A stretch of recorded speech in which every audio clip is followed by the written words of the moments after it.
This is RegCast, your edge on RegTech, risk, and regulatory transformation. Hosted by RegTech pioneer PJ DiGiamarino, RegCast delivers regulatory clarity, AI precision, and market trust with expert insights from the front lines. From MiFID III to AI, we connect regulation to execution, charting the path to credible compliance before gaps become capital or reputational risks. Subscribe on Apple, Spotify, YouTube, or at regrisklegalsolutions.com and stay ahead of the regulatory curve. PJ DiGiamarino is one of the original architects of RegTech. With a career spanning Barclays, McKinsey, and his pioneering work at JWG Group, PJ has spent the last 20 years helping regulators and financial institutions decode complexity and transform compliance into competitive advantage. Now, as CEO of RegRisk Legal Solutions, he's at the forefront of AI-enabled regulatory intelligence. Hello and welcome to RegCast Season 7. We're starting the season at a moment when the regulatory agenda has really changed a gear. Not many more rules, lots out there on LinkedIn about people bemoaning the fact that they no longer have long lists to go through, but it's a different kind of scrutiny. Less of a thou shalt and more of a show me. This season is about what good governance looks like in that context. What is it in practice, and why is 2026 a year when those expectations start to harden? And I'm really pleased to be joined by Dowd and Grant. Dowd is from Deutsche Bank and spends a lot of time on very important committees across the industry. And Grant is a senior practitioner at First Derivative and EPAM. And they really helped me all last year as the ground was shifting, work out what's happening and set the scene for this year. So I'm welcome them both back today. Dowd, great to have you here again. Can I ask you to just quickly, briefly introduce your role and what you're most focused on in 2026? Thanks, PJ. It's lovely to be back. So what I've been doing recently is still advising my businesses on business growth, both in terms of new trades, new transactions, new businesses globally. And we are really seeing a huge growth in our business base this year. So that's been very exciting to see.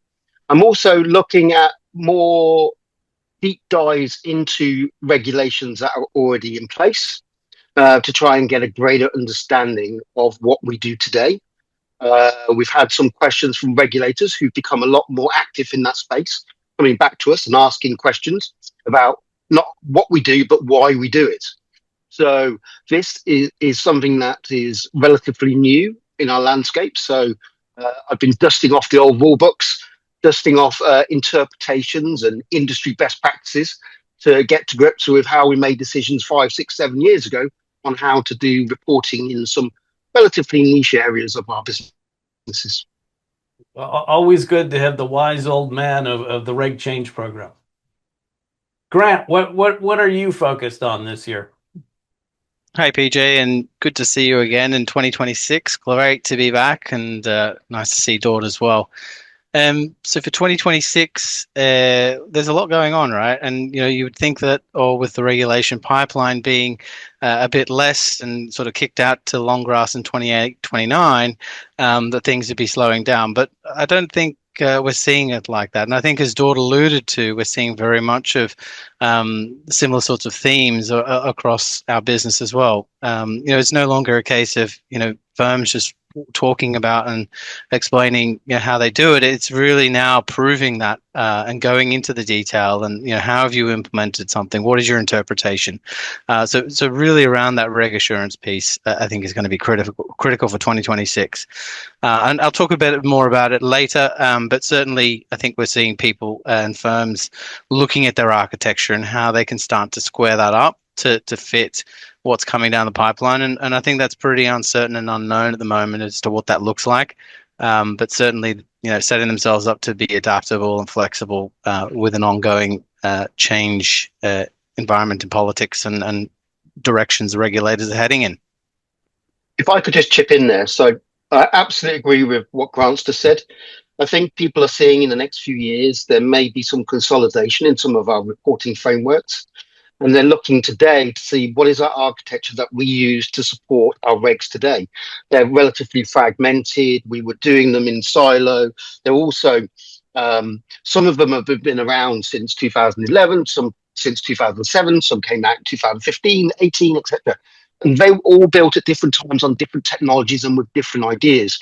And now we may get some budget unlocked in the next year or two to actually bring all that back together and say, actually, let's put this on a new baseline.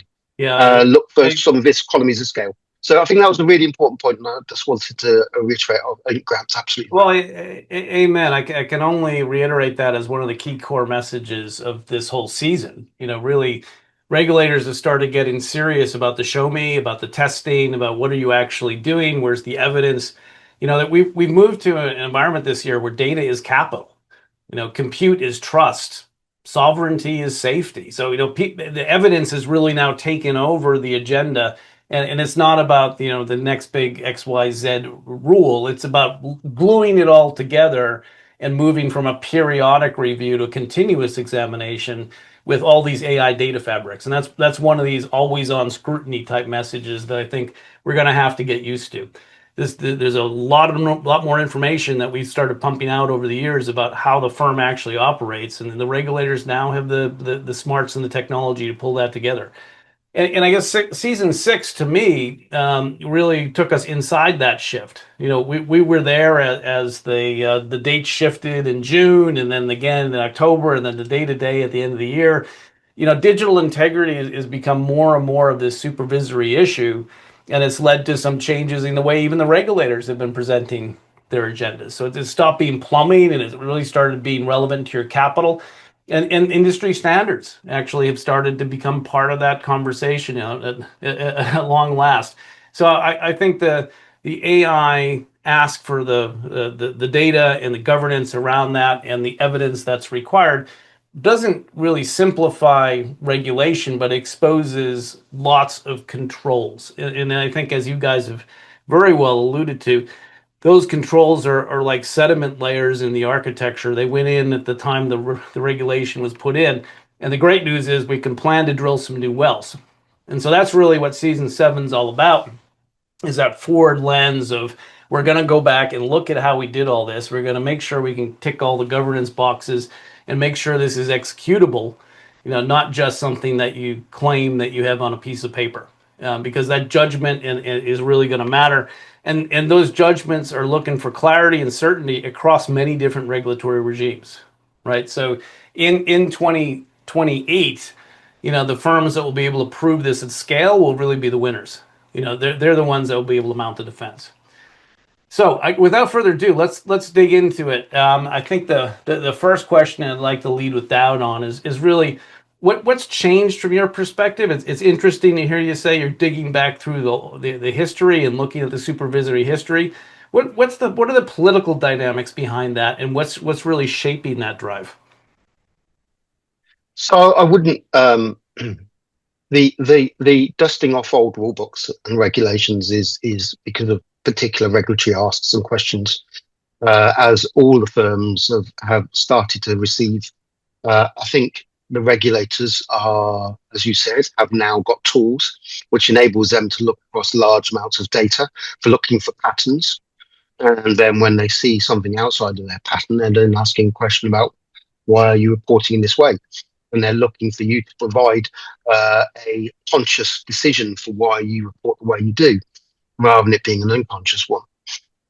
So that's, but let's park that for a second and look actually at, what's going on in the regulatory landscape at the moment. Okay, so we certainly are seeing a move, as we talked about at the end of last year. It's only just accelerated, to be honest. We're moving from harmonization to fragmentation, as different jurisdictions are moving quicker and slower at doing certain things. So one of the things we're seeing is that there is a simplification and reduced burden agenda going on across Europe and the UK. Very clearly, they're looking to simplify, reduce the burden on firms, release capital so that the end users, the real economy, can grow. That's simply where they're at.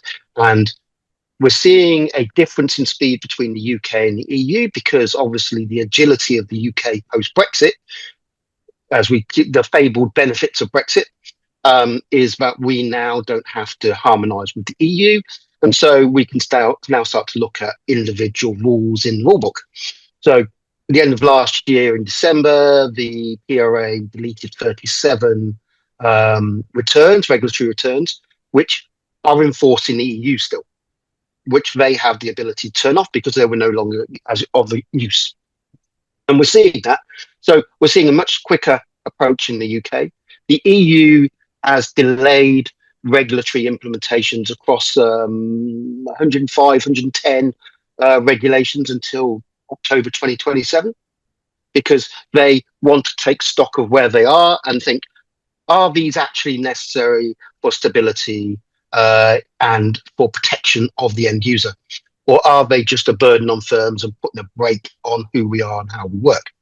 So that's going on. And then if we look outside of that, Asia only very recently implemented their new rules for systemic risk. So there's no current appetite there to reopen those rule books. So they're just a steady state, and they're staying as they are. What they're actually doing now is looking at how we are performing in the new regulatory framework. If you look into US, but all bets are off, right? Trump came back in, and last term it was one regulation in with one regulation out. This term, it isn't as blatant as that. It's basically no regulations in. It's effectively where we're at right now. We saw that with Basel III, with the increasing capital requirement. They just went, no, not going to do it. So the rest of the world had to say no as well, because they didn't want to be as they lose their competitiveness against the US. There may be a couple of things on the horizon, like US Treasury clearing, US repo clearing, but otherwise, we're not going to see any. The next big thing for me in the US is stable coins and crypto, and moving to create an interoperability between the digital market and the fixed markets, right? Cash markets. So that's what we're seeing across the three. And so we as firms are going to have to work with all three levels of regulation across all three at different paces and moving in different directions, which is going to create fragmentation and regulatory risk. Yeah, and I think Grant, you were spot on with that assurance point earlier. What is it looking like from your point of view as you talk to some of these institutions you're helping? So I think just extending on Dord's point there, right? I think definitely we're seeing a clear supervisory shift where the regulators are not just enforcing the rules. You know, they're actively testing, right? They're going in and they're using their advanced AI capabilities to really start to get into the weeds on all this reporting and the data that firms are providing. And just to allude and touch on the point that Dord touched on as well, you know, we also see, you know, between the UK, the EU, and the US, you know, there's an undercurrent of divergent political agendas going on, right? And, you know, how they are aligned or, you know, nuanced and these regulations and which direction they all head in is, I think, still yet to be seen, right? It's very much in flux. I think it's still going to be played out over the next few years, but I think that's something that, you know, firms need to watch very closely. But what we're seeing is, you know, as a result of those tests and those advanced AI capabilities that the regulators have, you know, we're starting to uncover, you know, what I think we already knew all along is that, you know, firms have got weak architecture, right? It's firms, and as Dord touched on there too, you know, firms are fragmented, outdated, and poorly integrated systems, right? They're working with silos, and we see this in terms of the architecture, but also in terms of how they operationalize these processes within their organization. Everyone's working on a different part of the cycle and the process at any one point in time. And I think where this leads to is, you know, they're lacking, you know, strong internal controls. You know, they don't necessarily have regular reconciliations, and things like data lineage is something that, you know, is lacking across firms, which, you know, keeps these errors persisting over periods of time. And, you know, we're seeing this as well coming out from the FCA, right? Market Watch 84 and then 83, and I think it was 81 as well, right? The last 3 out of 4 market watches have touched on the points that we're describing here. And I think now what we're really starting to see is that, it come out in practice and things like that. Yeah. Let me just come in there as well. Sorry. So I think what we're seeing today has been developing for 25, 30 years, right? Because firms have built architecture and organically grown it. And it's spread, or they've created silos, as you say, for new regs, which weren't, and a lot of that is basically a reflection of how the businesses operate. So if you look at SFTR, for example, SFT trading was a pillar on its own. It was completely disconnected from all of the others like FX and fixed income, and it was a separate pillar. And so the reporting architecture was built on the back of that. And the same with, if you look at things like MiFID, right? MiFID is very different from EMIR. And often the architecture underpinning that was very different. And so it was from a different place, especially when it was fixed income, which is, well, cash equities, cash bonds.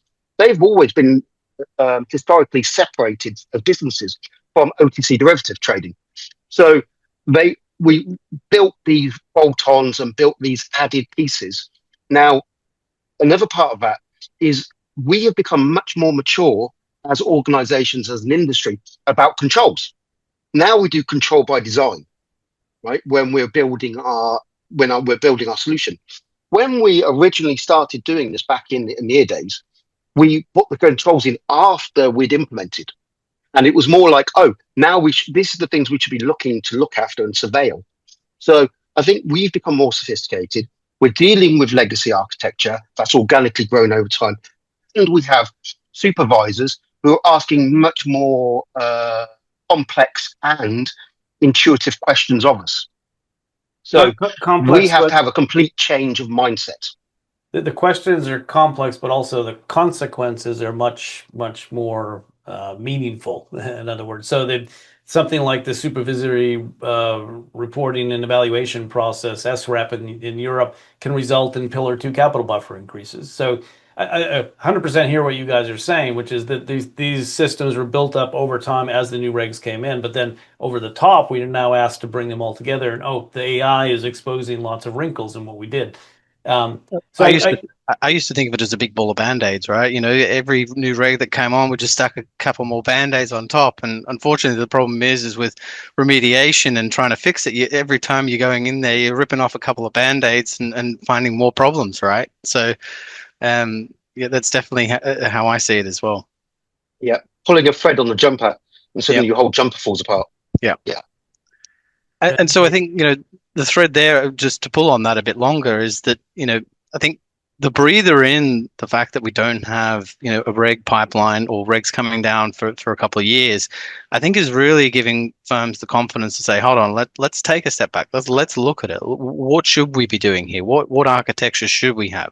What governance should we be putting in place, right? How do we prove all of what this big ball of band-aids has been built up over the last 10 years? We've all been doing this, right? How do we now start to evidence that and understand it holistically across our organization to take, the regulation, right? How did we interpret that, right? How did we then implement that, right? Where was all the governance and the decision making all along those processes to get to that point, right? And then all the controls that are in place to manage it on an ongoing basis. I don't think any organization out there probably has a good handle on that. And I think when we get to with all this regulatory scrutiny is, firms are now rushing around. Oh, I've got the CBI on my back. Oh, I've got FCA on my back. I've got, someone chasing me to find out how I'm actually doing a particular thing today. And I think if you start to look at it holistically across your organization and start to bring that together, I think you'll probably save a lot of time and effort down the line by not having to chase your tail on those regulatory inquiries.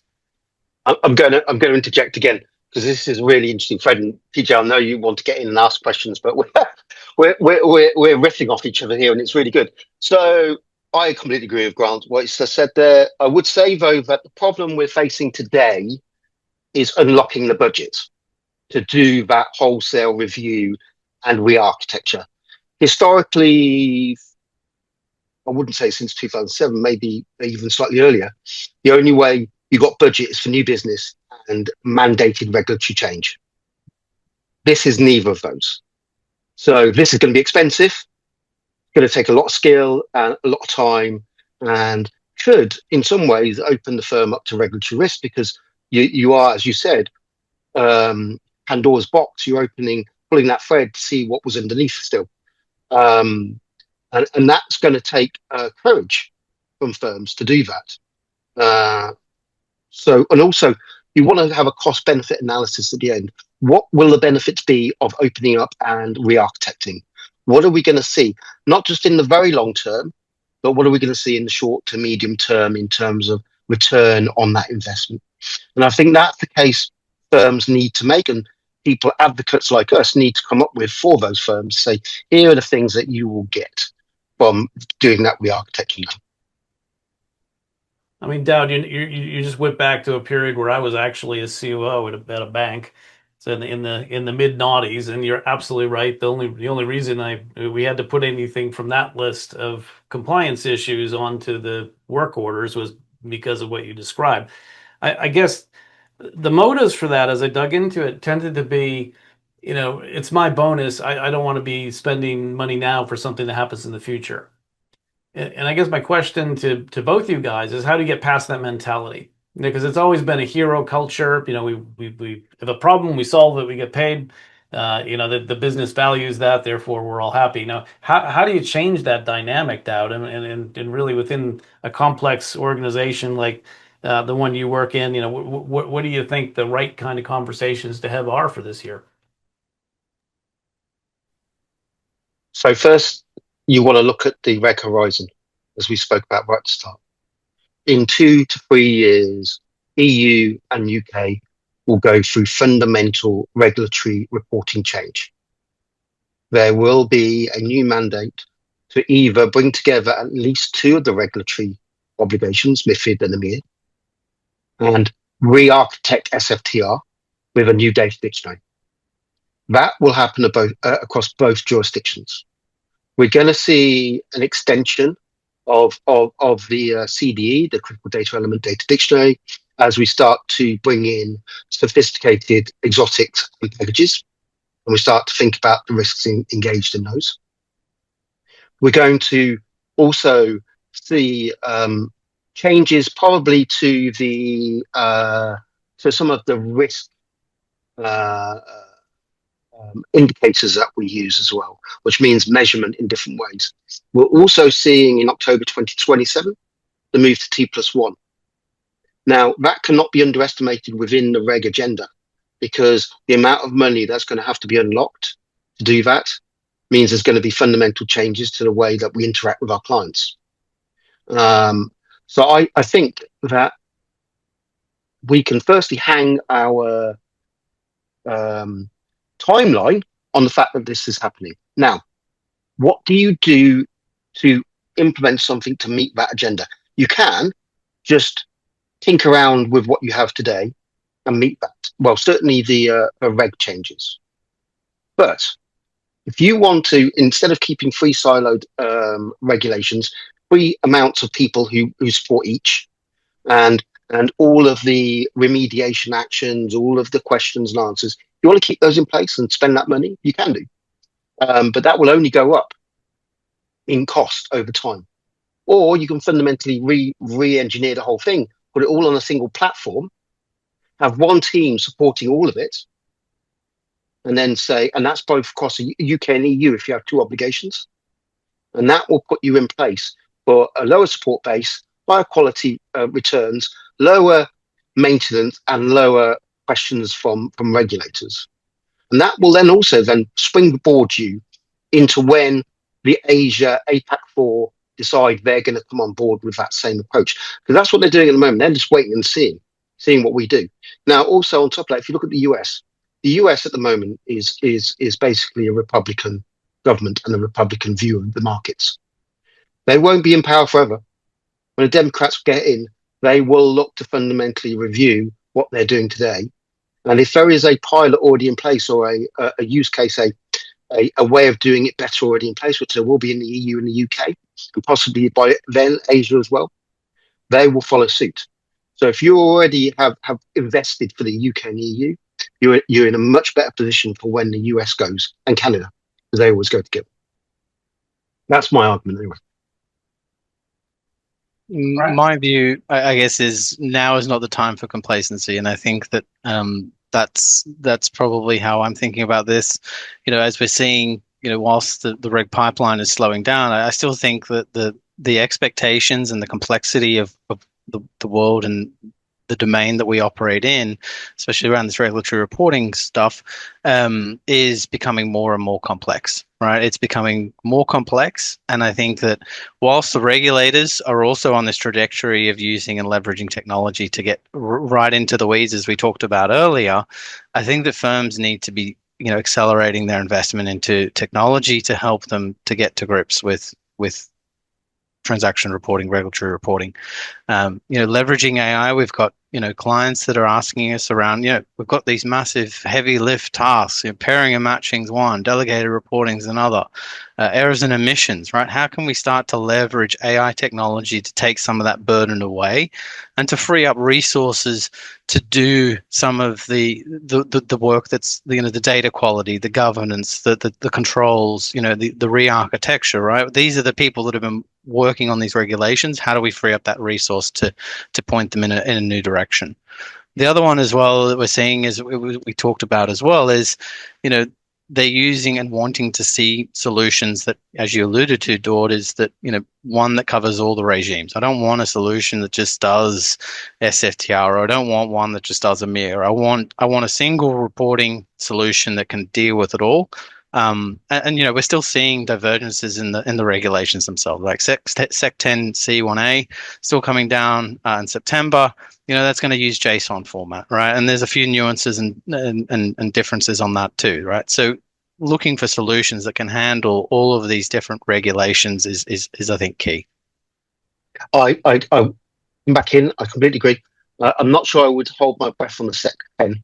Maybe not, but it's still there. But the general point holds true still, right? Yeah. I agree. I think that we need to just rethink how we do this today. And the complexity, as you said, and the cost is only going up. I mean, we started with, this is going to be one report, or we're going to shoot and forget, fire and forget, and it's going to be gone.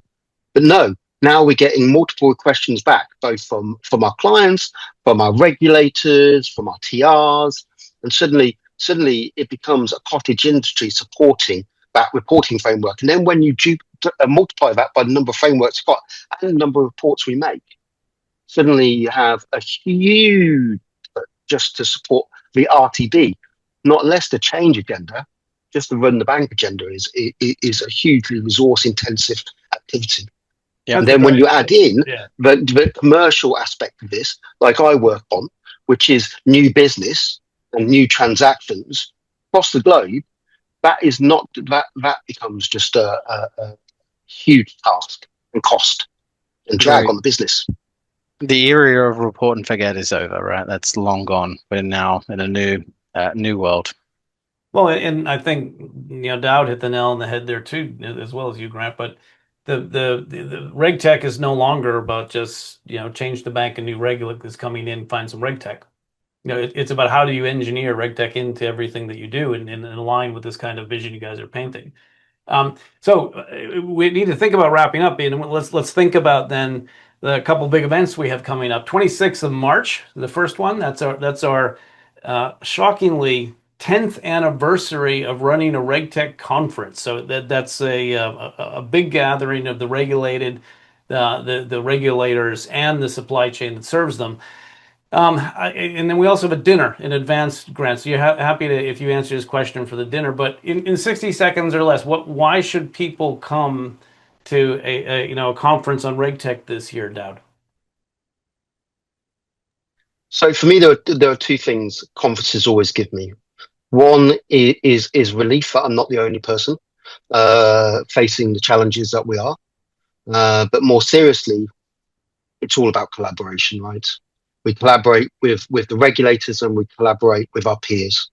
I don't look at them as peers anymore. They're friends because I've known them for so many years and we talk almost every day about every topic. we are lemmings all trying to stay away from the edge of that cliff, and we do it better together. And that's what I get from these conferences, and that's why I recommend that people go. You hear some really interesting facts from people, and you can also talk to others in the room and just network and create this collaborative approach to regulatory compliance. Because while the industry itself is becoming more competitive, in the area of regulatory compliance, there is no competitive advantage. We all win together or we all lose together. And these conferences are a good place for us to share that knowledge. Thank you. Thank you for that kind of endorsement. You've been to probably 70% of our conferences over the last decade. Grant, what's your perspective as a sponsor of the conference and dinner?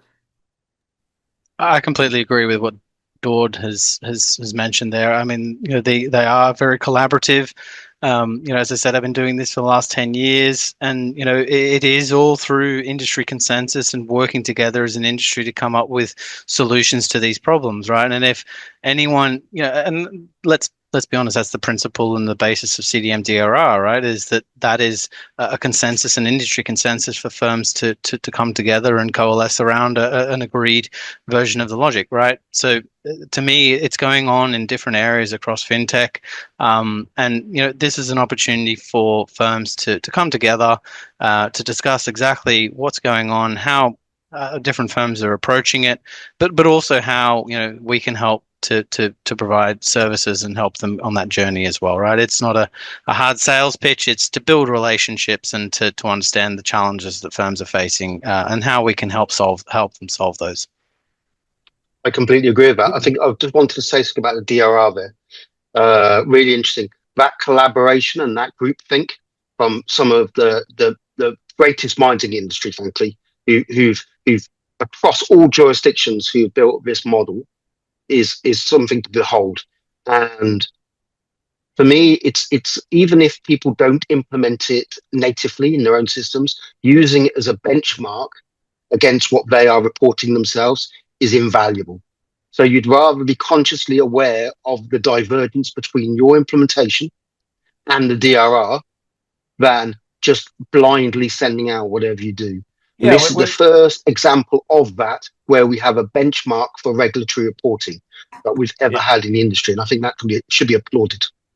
Amen, guys. And thank you very much for making all those fantastic points on the course of today. Sadly, we're out of time, but for me, the whole message this year comes back to that governance and collaboration at a very detailed level, right? We're talking about code. We're talking about common systems and decisions that need to be made, and what does good look like. And that's not a shift that's coming. That's a shift that's already here. And it's tested, but we need to look at what have we learned from that, and how do we then continue that with the next phase with this RegTech as run the bank. There's a lot of consequences in bad data right now and bad governance. So the more we can get to AI helping with those models, the better off we are.